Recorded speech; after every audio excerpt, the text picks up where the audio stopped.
Assalamualaikum warahmatullahi wabarakatuh. Nabi Sulaiman adalah nabi yang memiliki kerajaan yang sangat luas, terbentang dari arah matahari terbit sampai ke arah matahari terbenam. Dalam berjalan, Nabi Sulaiman menggunakan angin sebagai kendaraannya. Dalam sebuah perjalanan bersama pengawalnya, Nabi Sulaiman tiba di sebuah kampung nelayan, dan beliau hendak menunaikan ibadah sholat asar. Salat yang diwajibkan kepadanya hanyalah salat asar.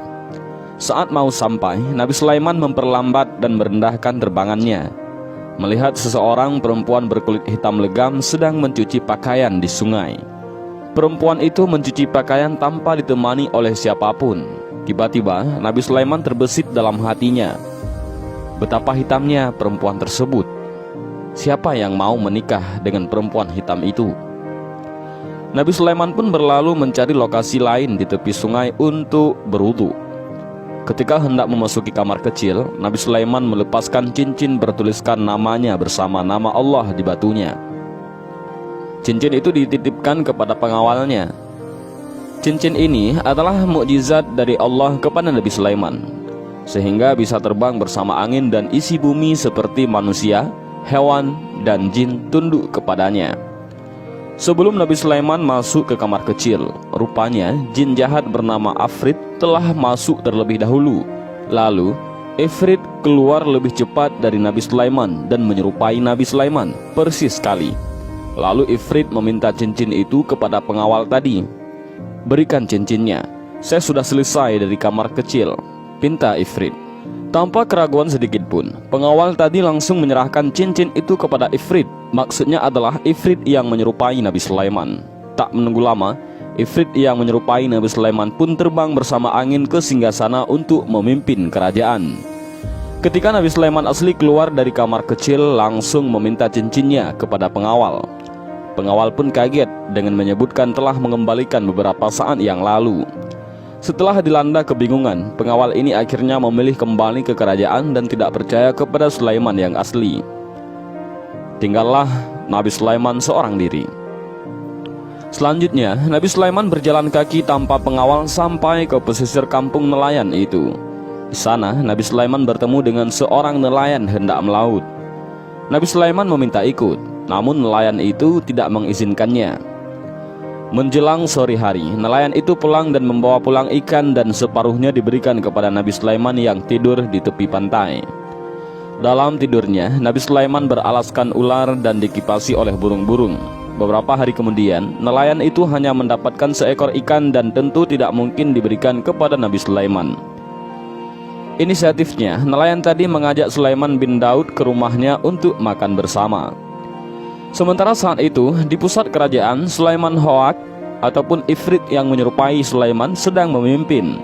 Namun dalam kepemimpinannya banyak kejanggalan dan aturan aneh yang dikeluarkan, sehingga rakyat semakin hari semakin ragu.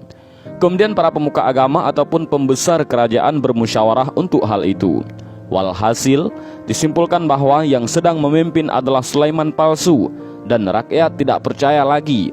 Akhirnya Ifrit pergi meninggalkan singgasana dan membuang cincin itu ke laut.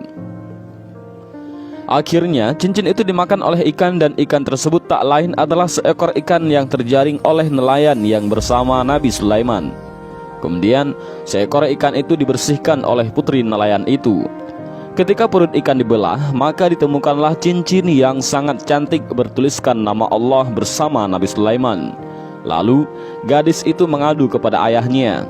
Ketika didengar oleh Nabi Sulaiman dan bergegas menghampiri gadis itu, Nabi Sulaiman terkejut bukan kepalang. Gadis itu ternyata perempuan yang terbesit di dalam hatinya kala itu, yaitu siapa yang mau menikahi perempuan hitam itu. Nabi Sulaiman pun mengaku bahwa cincin itu miliknya dan meminta dikembalikan kepadanya. Gadis itu tidak memberikannya karena dia yang menemukan di perut ikan. Kemudian ayah si gadis itu memberi solusi Nabi Sulaiman agar bersedia menikah dengannya. Setelah itu, cincin berhak dimiliki kembali oleh Nabi Sulaiman bin Daud. Akhirnya menikahlah Nabi Sulaiman dengan gadis hitam legam itu. Lalu, Nabi Sulaiman pun hendak kembali ke singgasana serta membawa istrinya tersebut. Namun, Nabi sedikit mempertimbangkan, karena istrinya itu hitam legam dan takut diejek orang sehingga istrinya bersedih. Kemudian Nabi Sulaiman berdoa kepada Allah dan doanya pun dikabulkan. Istrinya menjadi putih dan memiliki paras yang sangat cantik. Setelah itu, kembalilah Nabi Sulaiman dan istrinya ke singgasana dan kembali memerintah kerajaan seperti semula. Dalam kisah ini, yaitu kisah Nabi Sulaiman yang hilang cincinnya dan menikah dengan seorang wanita yang hitam, kita bisa mendapati beberapa pelajaran yang penting. Mudah-mudahan pelajaran dari kisah yang singkat ini bermanfaat. Wallahu a'lam bishawab. Assalamualaikum warahmatullahi wabarakatuh.